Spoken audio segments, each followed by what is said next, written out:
cheers in Damascus as people celebrate what they hope marks the start of a new era. On Tuesday, U.S. President Donald Trump announced plans to lift sanctions on Syria after a meeting with Saudi Arabia's crown prince. These sanctions, targeting the government of former Syrian leader Bashar al-Assad, had isolated the country for over a decade. I thank Crown Prince Mohammed bin Salman, King Salman, and all the Saudi people for this moment of chivalry. Their support has been with us from the day we began the revolution until now. A million thanks.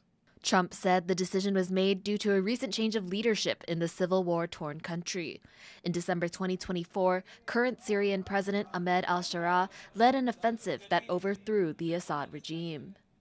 There is a new government that will hopefully succeed in stabilizing the country and keeping peace. That's what we want to see in Syria. I will be ordering the cessation of sanctions against Syria in order to give them a chance at greatness.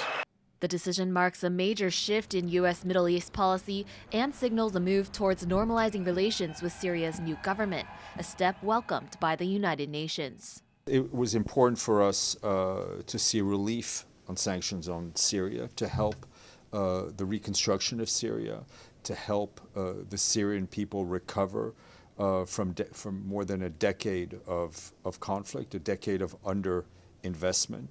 It comes during Trump's first state visit of his second term, a tour of Gulf states to discuss investment and foreign policy, where other major deals are being made, including a $142 billion arms deal between the U.S. and Saudi Arabia, the largest defense sales agreement in history, according to the White House. It includes plans for state-of-the-art weapons and services for Air Force advancement and air and missile defense.